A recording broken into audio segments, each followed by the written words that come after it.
L'être humain est un microcosme, donc l'être humain est un monde. Alors, donc si tu sais vraiment obéir à ta super conscience, et ta super conscience c'est quoi? Ta super conscience c'est quoi? Ta super conscience c'est la connexion que Dieu a mis dans ton corps. Donc c'est une partie de Dieu, donc le cerveau de Dieu, qu'il a mis dans ton cerveau pour que tu puisses vivre. Et cela est appelé super conscience. Pour pouvoir obéir aux lois de Dieu, il te faut juste te fier à ta conscience parce que ange, notre Dieu, s'il veut venir se manifester devant toi pour te dire que tu dois cesser de faire du mal, il ne va pas d'emblée se manifester comme ça pour te dire que, écoute, tu dois cesser ce que tu es en train de faire comme mal. Dieu va lancer son message à ta super conscience. La super conscience va t'aider et donc dans la super conscience, les anges sont à l'intérieur. Ton ange protecteur mental, parce qu'un humain a plusieurs branches, horizontales, médianes et visite astrale. Cela n'est pas un secret. Ton ange mental aura ces messages-là, ramènera dans ta conscience pour te faire signifier que ce que tu es en train de faire est mauvais, il faut que tu demandes pardon. Mais toi, tu vas aussi écouter son conseil.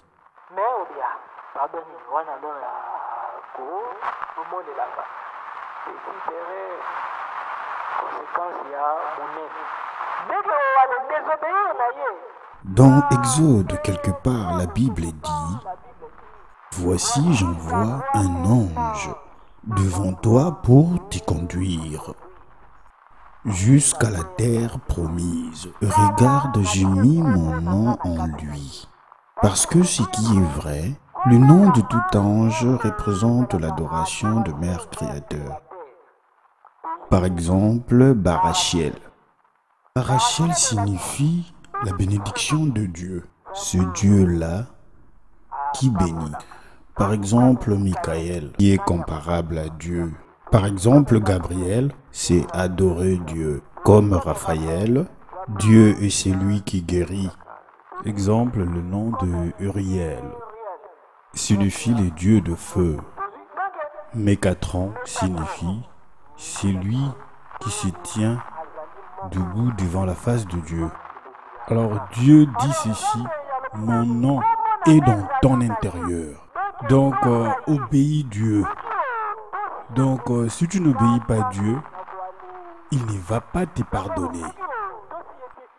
Mais alors que Dieu ne va pas te pardonner, si tu as une désobéissance où il pourra même faire que ton chemin puisse avoir de bavures et de malédictions, et il fera que tes adversaires puissent t'atteindre. Parce que si tu ne m'obéis pas, je deviendrai ami de tes ennemis. Je veux vraiment te rendre la vie difficile. De même que quand un être humain va chercher du fétiche ou il s'intègre dans un loge satanique, il lui faudra respecter les principes de cette maison ou de ce loge, ainsi que leurs conditions. S'il ne respecte pas ces conditions, alors là, il y aura une sanction. Être enfant de Dieu n'est pas une chose facile. Donc c'est vraiment très compliqué. Plus tu es en train de publier que toi tu pries et que tu es un enfant de Dieu, sache que comme tout le monde sait que tu pries, tu dois savoir que c'est un couteau à deux tranches. Si tu n'es pas dans les normes, tu dois savoir que le même Dieu a deux faces. Il crée le ténèbre et la lumière. Lui-même, il crée la malédiction et lui-même, il crée la bénédiction. Satan ne peut pas t'attaquer sans ton accord. Les sorciers ne peuvent pas t'atteindre si toi-même tu ne permets pas qu'ils puissent t'attaquer. Il faudrait qu'il y ait une demande d'invitation pour que ça se réalise. Dans le livre de Job, si vous lisez La Bible nous dit le jour où le Fils de Dieu rencontre le Seigneur, et ce jour-là, c'est aujourd'hui, le 31 décembre, selon les signes zodiacales. Une réunion devra se faire aujourd'hui à minuit pour choisir l'ange qui devra conduire cette année, ainsi que s'occuper du déroulement de l'année 2017. Alors que selon le calcul de signes numérologiques, pour cette année, ça donne le chiffre 1 et 0. Donc cette année commence avec des programmes bénéfiques où quelqu'un n'aura pas de dérangement. Par contre, ceux qui étaient devant, ceux qui étaient le premier, si par ignorance ils abusent et que par manque de respecter le principe, cette année, ils risquent de devenir zéro. Par contre, ceux qui sont dans le droit chemin et qui ont le sens du respect et du principe risquent de quitter à zéro et de devenir un héros. Bon, cela n'était qu'une parenthèse. Donc il vous faudra savoir que cette année, c'est une année de bouleversement du monde. Donc c'est une année de très bonnes surprises et de très mauvaises surprises. Alors dans les livres de Job, on a lu, donc là j'ai fermé cette parenthèse qui a parlé des conditions pour que tu sois rayé. Si ces mondes-là étaient trop justes, c'est alors que je viens d'expliquer tout ce qui concerne la conscience, c'est ce que tous les humains cherchent. Comme au moins dans ces notions, il y a beaucoup de branches, c'est alors que ça demande d'avoir beaucoup de sagesse, parce que tout n'est pas à déclarer. D'accord, mais ce qui est vrai. Maintenant, si tu veux choisir, c'est à toi de savoir si tu veux devenir héros ou bien zéro. Si tu veux alors être héros, il te faudra alors écouter la bonne voix de ta conscience et savoir respecter tous les principes. Si tu veux alors être zéro, ça sera une erreur grave. Une erreur grave. Par conséquent, tu risqueras d'avoir des châtiments. Ce sera donc un aller de châtiment positif ou châtiment négatif. Donc il y aura beaucoup de bouleversements qui vont se réaliser et se faire. Cette année, j'ose croire que c'est l'archange Barachiel qui va diriger cette année. Parce que dans le trône de Dieu, il a 7 anges qui tiennent pour lui le calice à côté de lui, pour le temps de la fin. Parce qu'il y a encore 7 à côté de Dieu qui tiennent pour lui d'autres objets. Après tout ça, si tu recules un peu, il y a donc 10 archanges princes. Eux, ils sont donc en train de gérer 2 mondes angéliques. Après cela, il y a encore 12 archanges. Alors, Barachiel, lui, il appartient à 10 archanges proches qui sont à côté du trône de Dieu. Et il est aussi comptable, donc c'est lui qui a créé la comptabilité dans le ciel. Comptable de bénédiction, des êtres humains et des lieux dans l'économie. Donc Hermès le premier juste avait dit tout ce qui est ici sur terre se trouve aussi dans les cieux. Et tout ce qui est aux cieux se trouve aussi sur terre. De même que dans le monde physique, nous avons beaucoup de gouvernements où il y a le ministère de l'économie, le ministère de l'habitation, le ministère de l'agriculture. Alors que dans les cieux aussi, toutes ces organisations-là existent. Alors selon l'organisation dans le ministère de la finance et de l'économie, celui qui est comme comptable en chef, c'est l'ange Barachiel. Et celui qui est comme financier, c'est l'ange Pégon. Alors, il constitue tout un cabinet. Alors que Barachiel avait géré les mondes en 2006. Vous avez vu tout ce qui s'est passé en 2006. Alors, il va aussi gérer les mondes en cette année 2017. Alors seuls ceux qui sont droits bénéficieront de la lumière de l'ange Barachiel. Alors nous sommes dans le livre de Job 1, lisons. Job chapitre 1er, verset 6. Et Satan fut au milieu d'eux. L'Éternel dit à Satan, « D'où viens-tu » Et Satan répondit à l'Éternel, « Je viens de parcourir la terre et de m'y promener. » L'Éternel dit à Satan, « As-tu remarqué mon serviteur Job? Il n'y a personne contre le tournage du mal. » Et Satan répondit à l'Éternel que c'est une manière désintéressée que Job craint Dieu.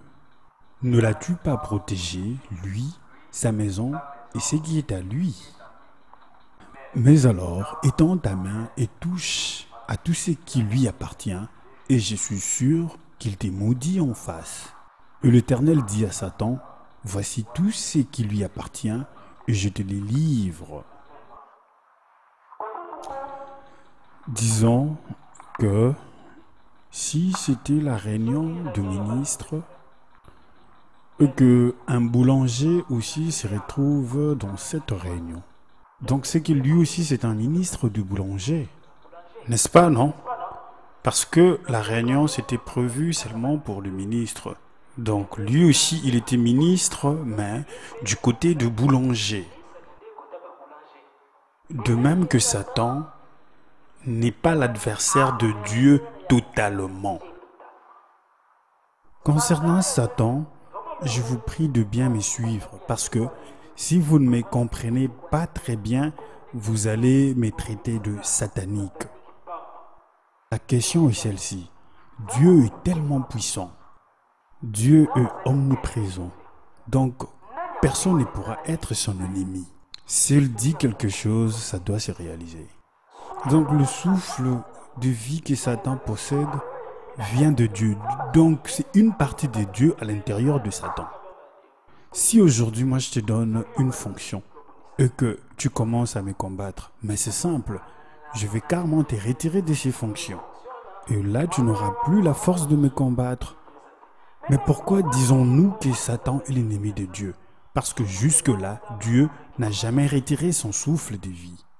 Est-ce qu'une créature peut devenir plus fort que son créateur afin de compte qu'il y ait une guerre entre eux, qui puisse se battre entre la créature et les créateurs? Je ne pense pas. Non, c'est seulement une manière dont on est en train de réfléchir. Ce qui est vrai, c'est quoi? Satan n'a pas combattu Dieu, mais Satan a plutôt combattu le Maître du ciel. Nous avons le Maître du ciel et le Seigneur du ciel. Là-bas aux cieux, nous avons le Maître du ciel et le Seigneur du ciel.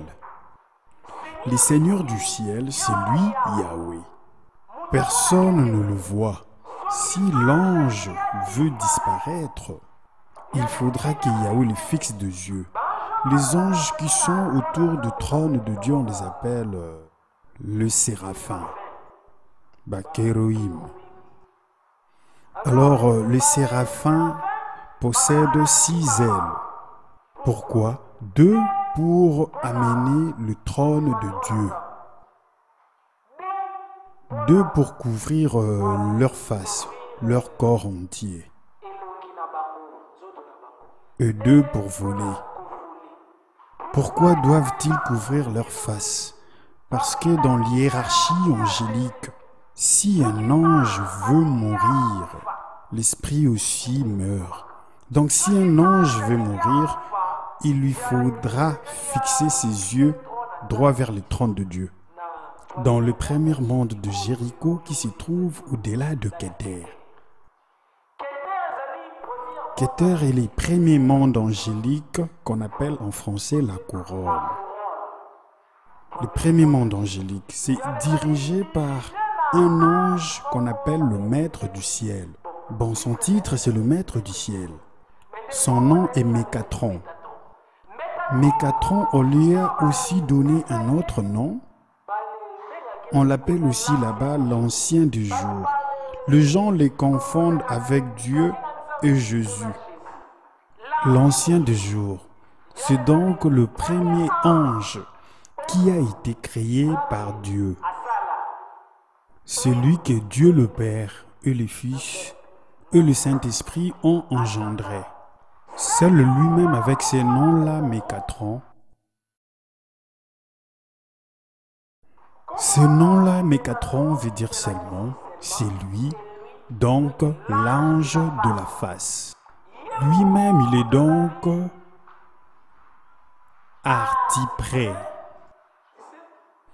Tel que tu es en train de suivre la conférence, que tu n'as rien pris, tu n'as même pas pris des lots, c'est alors que tes cellules spirituelles sont en train de te fortifier. Amen. Cette fois-là, c'est un sacrifice, parce que quand tu vas devoir aller à la montagne, alors là, tes anges miracles vont s'activer parce que c'est une connaissance que tu as eue dans le fruit du sacrifice. Dans le monde spirituel aussi, qui ne sacrifie rien n'aura rien. Mécatron est donc le seul ange qui voit les trônes de Dieu en face. Et Dieu a écrit son nom sur son front. Yob, et, vo, et.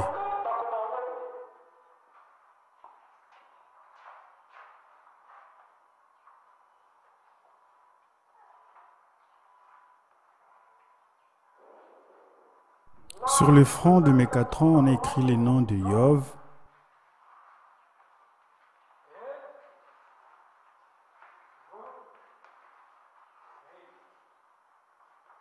Ce nom-là n'est composé que de 4 lettres. En grec, nous appelons ça tétra.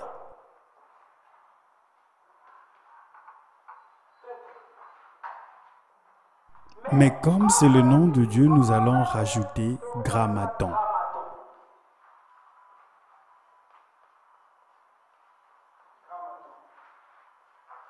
Alors, ce nom de Dieu avec ces 4 lettres est lié à 4 éléments de la nature.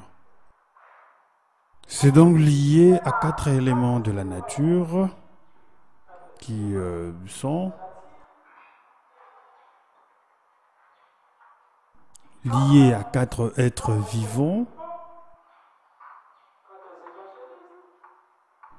Donc c'est 4, 4, 4, 4. Grâce alors à ces 4 éléments, si qu'on a eu une science, que nous avons une science spirituelle des Juifs. Et c'est ce qui a donné naissance à tous ces noms que je suis en train de vous citer. Les noms Elohim, le nom Sabaoth, tous les noms que vous connaissez de Dieu. C'est grâce au nom Tétragrammaton. Ces noms-là se trouvent sur le front de Mécatron. Alors, d'office, Mécatron est comme le premier ministre de tous les anges. Alors, les anges ne regardent jamais Dieu, mais ils parlent plus avec Mécatron. Et Mécatron, dès qu'il fait sa descente dans le monde des autres anges, on l'appelle Dieu, parce que le nom de Dieu est inscrit sur son visage. Ils n'ont jamais vu Dieu, mais ils croient que c'est lui Dieu. Là-bas aux cieux, il y a plusieurs trônes. Mécatron aussi a son trône, l'ancien du jour. Écoutez d'abord ces versets qui parlent de l'ancien du jour. Alors, Mécatron gère tout ce qui concerne 12 mondes, c'est-à-dire 11 mondes de anges et la planète Terre. Parce que les anges qui sont tous dans leur monde, mais là, comme nous ne sommes pas encore dans le sujet des anges, je ne peux pas entrer en profondeur. Parce que tous ceux qui sont là, on doit savoir que dans chaque monde, il y a un gouverneur. Alors que tous ces gouverneurs-là sont gérés par Mécatron. Donc, parlant de Mécatron, ceux qui sont à côté de ceux qui dorment, révélés, parce qu'ils doivent bien suivre les enseignements.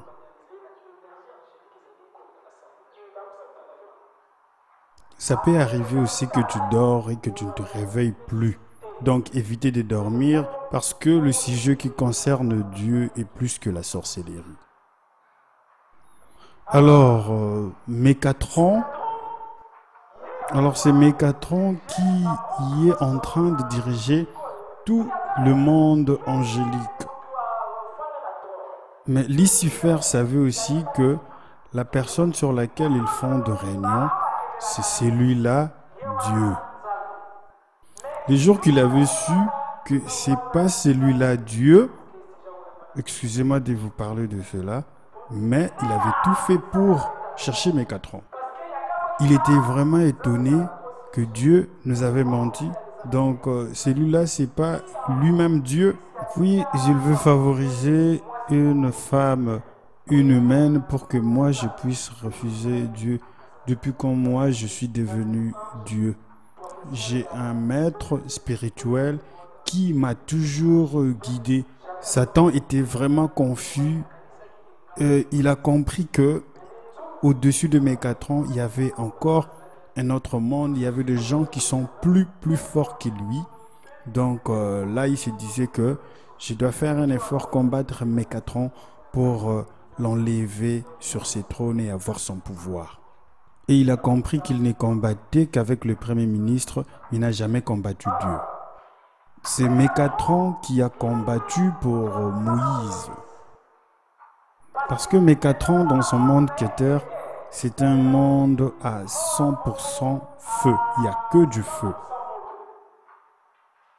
Là-bas, il n'y a rien que de feu, le feu partout. Les 4 êtres vivants, la Bible dit, ils avaient la forme de feu. Et il y avait l'apparition du feu.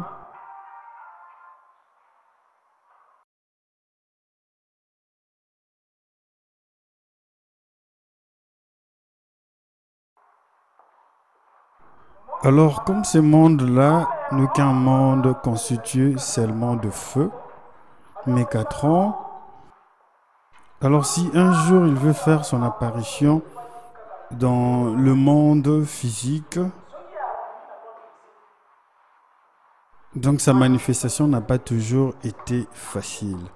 Et comme c'est Mécatron qui devait faire son apparition à Moïse, donc c'est comme ça que Moïse a vu, l'arbre avait pris feu sans pour autant être brûlé.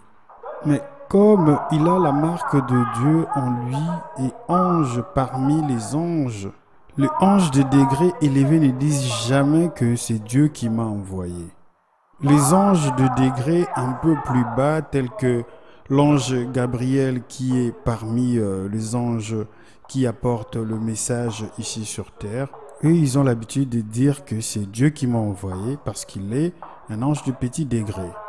C'est comme ça qu'un démon l'avait arrêté pour qu'il ne puisse pas faire passer le message. Mais ça a demandé l'intervention de l'ange Michael pour pouvoir le libérer. Donc c'est un ange à bas degré. C'est pour vous dire qu'il y a niveau par niveau des degrés des anges. L'ange de degré élevé, quand il fait son apparition chez toi, il ne va pas dire que c'est Dieu qui m'a envoyé. Il te dira que moi, Dieu, je te dis ceci. Alors, la personne qui a parlé avec Moïse, c'est celui-là, Mécatron. Alors qu'on lise dans les livres de Job pour que je puisse vous montrer que la personne qui parlait avec Satan n'était pas Dieu direct. Pour vous expliquer que c'était le maître du ciel et le seigneur du ciel. Le jour où le Fils de Dieu venait se présenter devant Yahweh, Satan aussi avançait parmi eux. Et Yahweh dit alors à Satan, « D'où viens-tu » ? « De parcourir la terre, répondit-il. Et Yahweh répondit, « As-tu vu mon serviteur Job, un homme intègre qui craint Dieu et qui s'écarte du mal ?» Là, c'est pas encore clair, mais suivez, vous verrez dans les paroles que ce n'est pas Dieu qui est en train de parler directement à Satan. Et Satan réplique, est-ce que c'est prouvé que Job craint Dieu? Après là, il a changé de langage. Ne l'as-tu pas entouré d'une haie de protection? Ne l'as-tu pas entouré d'une haie pour la protection des humains? Là, c'est maintenant lui-même qui est en train de lui parler, Mécatron. Ne l'as-tu pas entouré d'une haie ainsi que sa maison et son domaine? Tu as béni toutes ses entreprises et ses troupeaux. Alors, étend encore la main plus loin et touche à ce qu'il possède. Jamais on impose de loi à Dieu. Jamais on ne peut donc lui donner des ordres. Satan est en train de parler à Dieu. Dieu, comme alors tu l'as protégé, c'est pour cela qu'il est en train de t'obéir. Donc toi, touche-le. Toi, touche-le, maudis-le, et tu verras s'il va continuer toujours à t'obéir.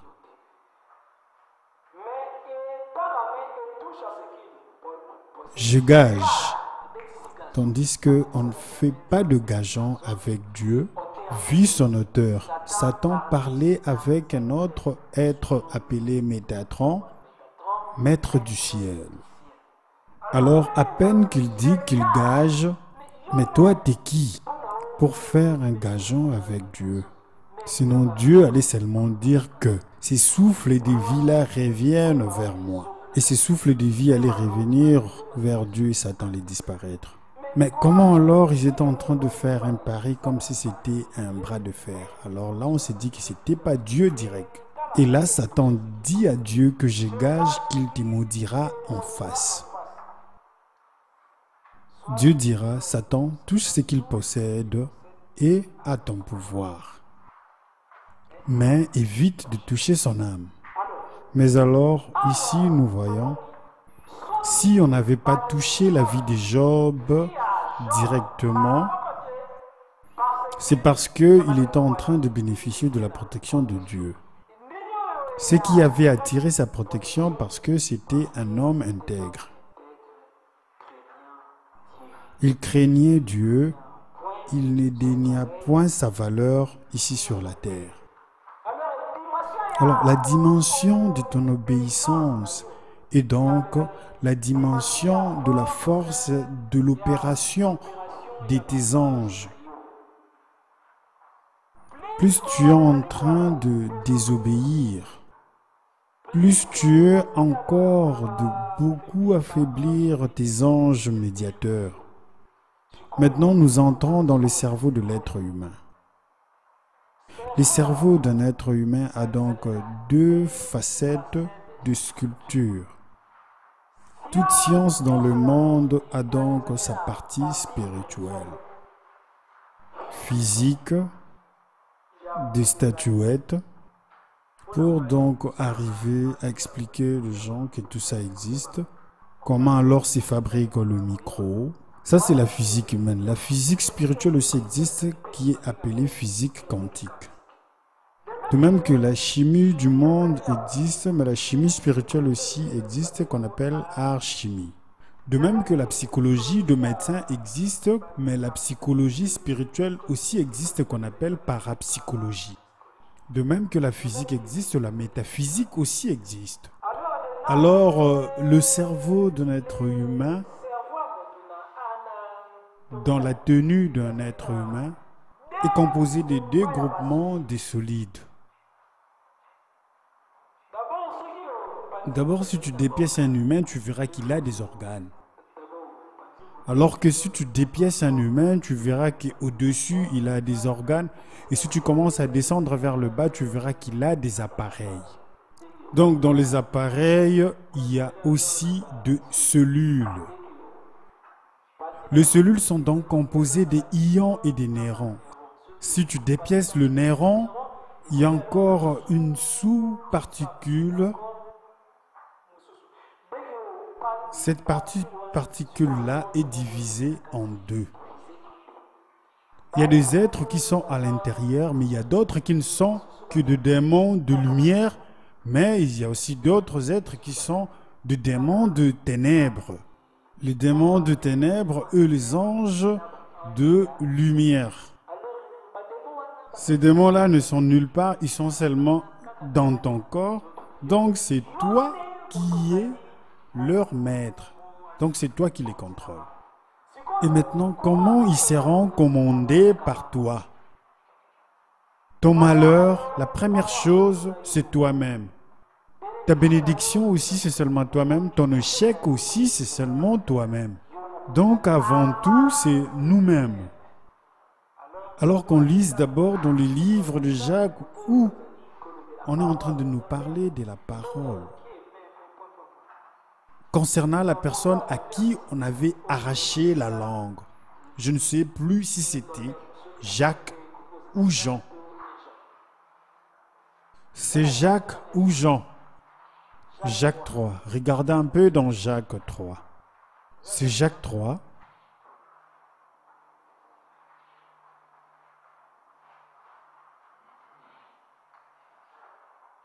Parce que ces cellules-là, ils sont, on dirait, deux armées.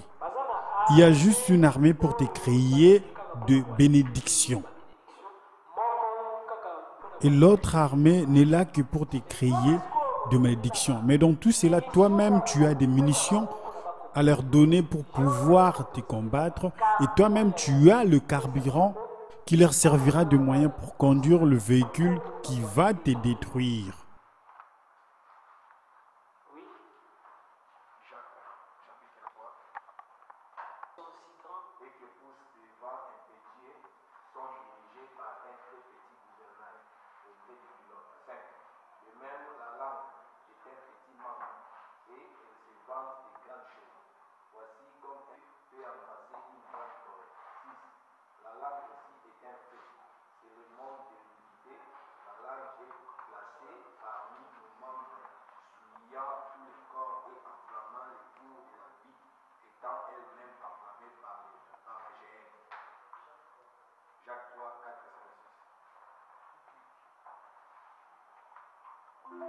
Tel que Jacques l'a annoncé, les esprits adversaires vont découvrir la richesse qui se trouve en toi. Donc, si tu ne sais pas, tu peux aussi le lire superficiellement, alors qu'il y a des vibrations. Donc, si tu dépièces la vibration, il y a beaucoup de complications. Parlons de ce que vous entendez comme son. C'est l'ondulation qui est à la base de faire circuler les sons que nous entendons. Si tu dépièces les ondulations, il y a des vibrations. C'est donc la vibration qui frappe dans le tympan de l'oreille et qui fait que quand tu bouges l'oreille, tu entends l'écho et la vibration. Alors que si tu dépièces la vibration à l'intérieur, tu verras qu'il y a maintenant de gaz ou l'odeur ou de la fumée ou bien encore le vent. Si tu dépièces ces vents et ces gaz, tu verras qu'à l'intérieur, les esprits sont en train de circuler. Alors, dès qu'un humain sort sa parole, la multiplication de tes paroles et donc la multiplication des esprits qui sont en train alors de libérer l'atmosphère. Parce qu'un humain, c'est un monde. La Bible dit au commencement, quand Dieu parlait, chaque chose s'est réalisée. Tandis qu'en réalité, l'homme, c'est l'esprit. Dieu, quand il créa l'homme, il avait envoyé un groupement des anges qu'on appelle les Elohim. Quand ils sont venus, ils ont fait la première caracasse de l'être humain terrien qu'on a appelé Adam Kadmon. Dieu a pris son souffle de vie et il l'a introduit à l'intérieur de cet être-là. Alors que le souffle de vie, nous l'appelons Watch en hébreu. Soit Nefesh, soit Meshach. En lingala, ça s'appelle Pema, souffle en français, ou esprit. L'esprit ne se fait pas voir, les souffles non plus, mais nous les sentons seulement. Je souffle la fleur. Je n'ai même pas vu ces souffles. J'ai senti qu'il existe parce que j'ai vu les effets. Alors que Dieu a pris son invisibilité et l'a assiégé dans notre visibilité. Dieu veut se distraire dans la matière. Ton existence est donc la distraction de Dieu. Parce que en réalité, toi, tu n'es qu'une caracasse. Et au-delà de la caracasse, Dieu aussi existe. Par là, ça nous demande d'ouvrir le psaume 23. Nous lisons le psaume 23 pour étudier maintenant l'âme, le corps et l'esprit. Le psaume chapitre 23. Nous lisons. L'Éternel est mon berger, je ne manquerai de rien. Il me fait reposer dans des verts pâtirages. Il me dirige près des eaux paisibles. Il restaure mon âme. On s'arrête là. Ici, David dit ceci, que Dieu est en train de restaurer mon âme. Mais le corps, c'est quoi? Qu'est-ce que l'âme? Qu'est-ce que l'esprit? Ce qui forme un être humain. Et l'être humain, c'est quoi? Et il est qui? Le corps n'est qu'une carcasse de l'âme. Nous tous, nous le savons. Mais l'âme est le carcasse de l'esprit. En fait, qu'est-ce qui se passe réellement? Le corps est donc c'est donc une salle de théâtre dans laquelle Dieu veut faire entrer sa voiture, descendre et puis se distraire. La voiture de Dieu où il doit s'asseoir, c'est cela l'âme. Dieu lui-même est l'esprit. Toi, l'être humain, tu représentes donc la salle, le corps. Nous ne sommes que deux corps. Mais il y a d'autres corps. L'âme et l'esprit sont donc dans des séparations. Et tous les deux, ils ne sont que liés par un seul fil qui les relie, qui est appelé cordon d'argenté. Ce cordon d'argent, donc, ici je vais parler des 7 corps qui se trouvent à l'intérieur d'un humain, que j'ai expliqué dans les conférences passées. Les cordons de destin. Les cordons de destin, cordons de destinée, c'est ces cordons-là qui lient le corps, l'âme et l'esprit.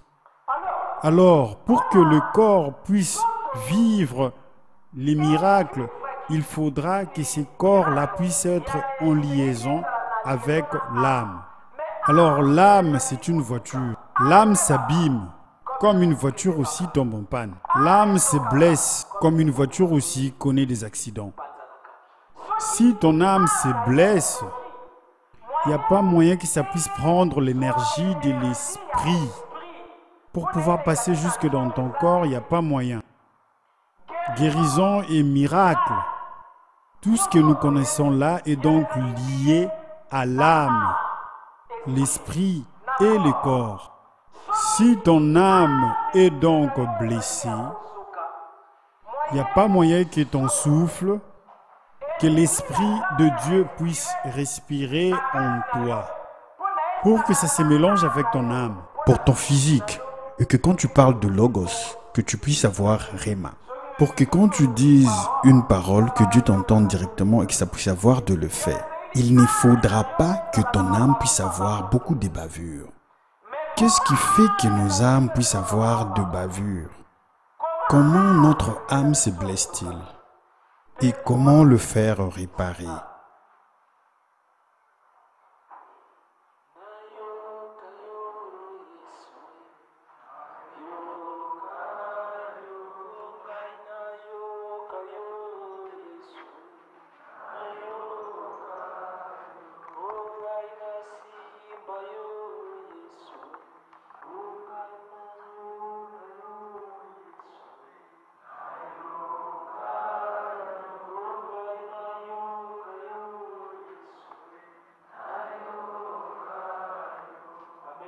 Mais comment l'âme se blesse-t-il? Comment alors arranger l'âme? Un humain aujourd'hui apprend comment maîtriser la tempête pour que ça produise du courant. Ce courant qui tue, mais il a été maîtrisé pour allumer les lampes. Je n'ai pas maîtrisé ça pour tuer quelqu'un. L'homme a maîtrisé le feu pour ne pas détruire, mais pour arranger. L'homme a maîtrisé la phase physique, et pourtant il n'a pas encore maîtrisé la phase spirituelle qui se trouve en lui. L'homme a maîtrisé comment réparer les voitures et le climat, mais l'homme n'a pas encore réussi comment réparer les pièces spirituelles qui se trouvent en lui. La guérison, la richesse, le miracle, la victoire, l'échec, le blocage. Tout cela sont en liaison avec l'âme.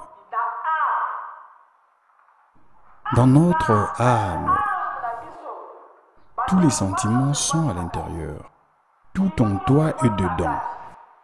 Alors comment l'âme se blesse-t-il? C'est comme si l'âme c'est une autre personne. Mon corps physique aussi c'est une autre personne. Mon âme aussi c'est une autre personne. David, quelque part, disait ceci. Mon âme loue l'Éternel. David était en train d'appeler son âme, comme si c'était un être à part lui. Tel que tu es là, tu dois savoir que tu n'es pas seul. Tu devras savoir que tu es en combinaison des trois énergies rassemblées. Et maintenant, il faudra que ces trois énergies-là puissent être en harmonie pour que tu puisses sentir que ça vit. Vivre n'est pas dit être riche. Vivre, c'est pouvoir imposer le sacerdoce des dieux ici sur terre pour que les esprits mauvais ou les sorciers ne puissent plus se jouer de toi. Vivre signifie que ton étoile ne peut être bloquée par un autre humain, parce que tu sais comment te battre. Vivre signifie encore tout ce qui t'arrivera, que ce soit le bien ou le mal, mais que ce soit par la volonté de Dieu, et non par la volonté des humains, ou par la volonté des esprits. Mais la plupart des gens ne vivent pas leur propre destin. Il y a des personnes normalement que aujourd'hui tu devras être ministre. Peut-être qu'aujourd'hui, il fallait que tu puisses être Premier ministre. Peut-être qu'aujourd'hui, tu devrais être cela. Nous ne vivons pas tous ces effets-là. Pourquoi?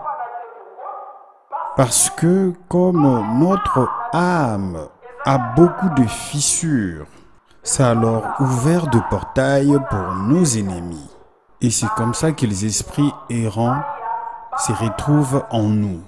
Pour que les esprits se retrouvent dans notre intérieur, c'est nous-mêmes d'abord qui créons des esprits dans notre intérieur. Jésus est Dieu. La chose qui pardonne est celle qui ne s'introduit pas en toi. La chose qui a abîmé ta vie, c'est pas ce que les gens ont dit de toi. La première chose est que les paroles qu'on a dites sur toi, c'est comme une allumette. Et ce qu'on a fait pour toi, c'est comme une allumette qu'on a rallumée. Mais c'est toi-même qui as de l'essence en ton intérieur alliée à l'eau avec le Saint-Esprit. Si tu as de l'essence dans toi, il suffit seulement qu'on te lance un petit sort. Pouf, ça fait un effet. Il suffit seulement qu'on dise un petit truc sur toi, automatiquement les effets se manifestent dans ta vie. Juste ton papier mouchoir où ton nom a été prononcé dans la maison d'un féticheur. Et même si ce féticheur-là, selon ce qu'il fait, c'était un charlatan, mais chez toi, il deviendra un vrai féticheur. Parce que toi-même, déjà, tu as préparé beaucoup de choses qu'il faudra qu'on rajoute ici pour qu'on puisse favoriser, que ton âme puisse enregistrer tout. Alors que David disait « Mon âme loue l'Éternel ». David avait un comportement. S'il est dans la difficulté, il lui arrivait de pleurer et il lui arrivait aussi de regretter. Mais dans la finalité, dans toutes ces psaumes, il faudra qu'il puisse prononcer des paroles positives. Dès que tu prononces une parole négative, sache que tu as réveillé les cellules négatives et tu as libéré les démons de circulation. Ces démons-là, quand ils vont alors sortir, tu sais, pour qu'il y ait la malchance, pour qu'il y ait l'étoile, pour qu'il y ait la réussite, il te faudra que ces démons-là puissent être d'abord dans leur cage. Rien n'existait, nous n'avions même pas un rond. La fumée s'est formée. Ça s'est formé en milliards d'années. Nous sommes devenus de cases visibles. Quand ça s'est formé, que ça a pris la forme, c'est devenu des stéroïdes. Des stéroïdes, ce sont des formes de pierre qui existent dans une autre planète. Alors que si ça se forme et que ça prend une bonne forme, ça forme aussi un vide à l'intérieur. Ça devient alors de planètes qui donnent la vie et qui créent aussi de galaxies. Et ça donne tout ce qui constitue le monde. Mais tout cela a été créé parce qu'il y a un être qui avait parlé. Quand tu parles avec la pitié, et qu'il y a l'odeur, et qu'il y a le souffle, ces souffles-là et ces gaz-là prennent une forme. Et quelque part, on dit ceci dans Hébreux 11, Dieu a créé les visibles grâce à l'invisible. Et qu'est-ce qui fait que ce qui est invisible puisse devenir visible? Nous devons savoir que dans l'atmosphère, il y a une énergie dans l'intérieur qui contrôle les effets des humains, les parois des humains, pour qu'un jour ça puisse créer du monde. Mais pourquoi toi tu n'arrives pas à créer ton monde dans ta vie? Aucune parole ne va à l'encontre de ce que toi tu veux. L'énergie qui crée tout ça, ça s'appelle éthèse. Éthèse, c'est une énergie que Dieu a mis comme programme.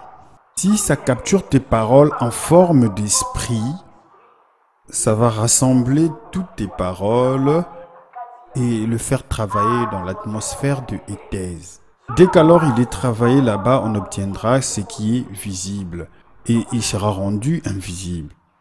Si tu as toujours l'habitude de dire que toi, ta maladie est entre les mains des autres personnes, mais alors que tu n'as pas donné une source fixe pour qu'alors que tu puisses dégager les anges qui vont aller combattre pour toi, pour que les mauvaises paroles que tu avais dit à ton égard puissent partir.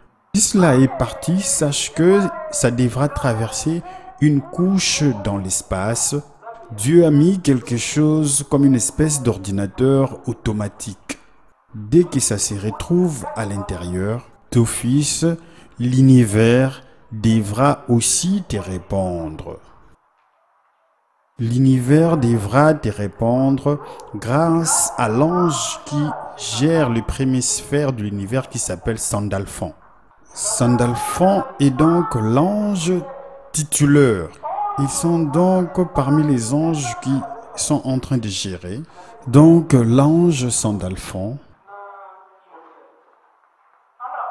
Alors dès que tu prononces une parole positive ou soit négative, quand Sandalphon entend cela, il n'y a même pas moyen pour lui de donner de l'ordre à tes anges protecteurs. Parce que là, c'est alors toi-même qui as influencé. Directement, tes paroles vont aller s'enregistrer chez les démons. Et leurs chefs, ils vont se sentir invités parce que tu as prononcé des paroles négatives.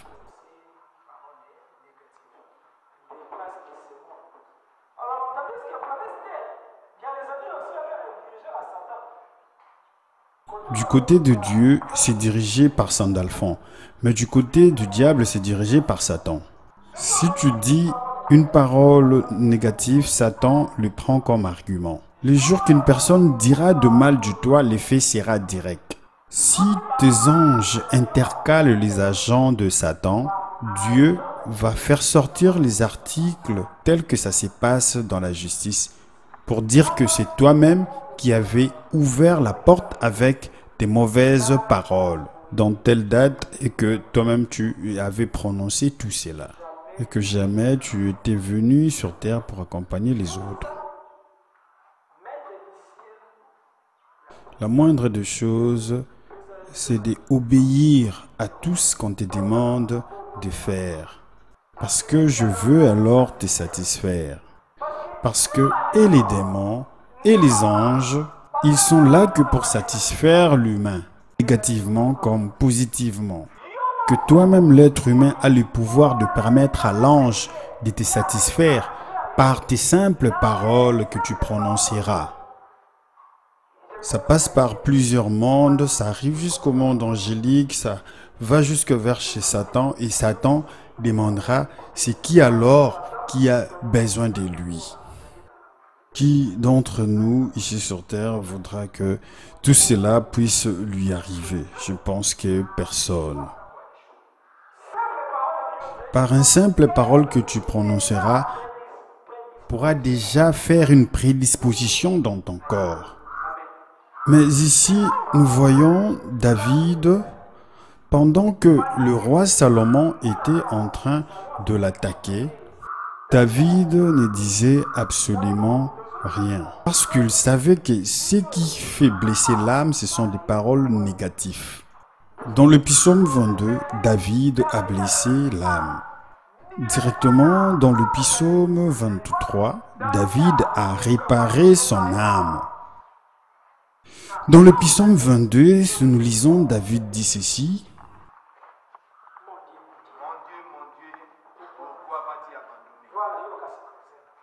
David a blessé lui-même son âme. Et nous tous, nous savons que là où le miracle s'opère, David a parlé à Dieu parce qu'il commença à se sentir abandonné.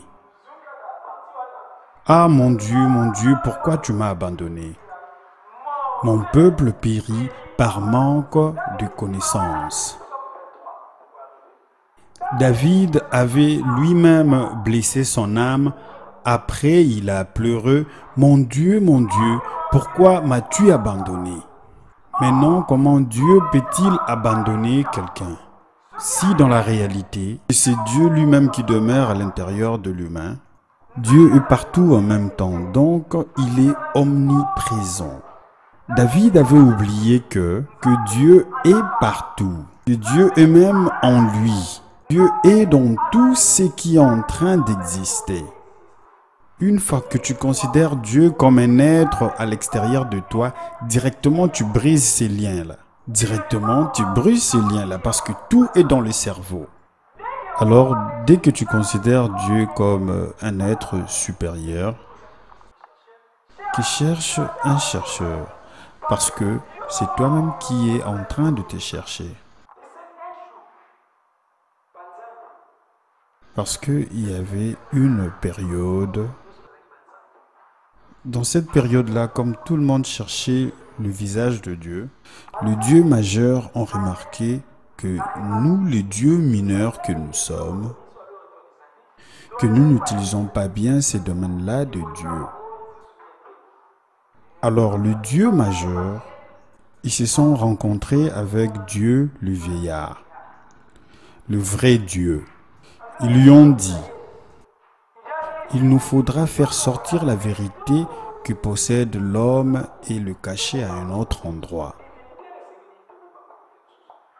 L'autre dira, non, il faudra que nous puissions cacher cette vérité sur une montagne. L'autre dira, non, un jour, l'humain montera sur le mont Himalaya. L'autre dira, il faudra que nous puissions le cacher dans la lune. Donc ces proverbes-là a été dit il y a 3000 ans avant Jésus. Mais il savait qu'un jour l'être humain ira sur la lune. Donc ça ne sert à rien que nous puissions le cacher là-bas. L'autre dira qu'on aille le cacher sous l'océan. Mais un jour l'homme arrivera à descendre sous l'océan. Lui-même Dieu dira qu'il nous faudra prendre cette vérité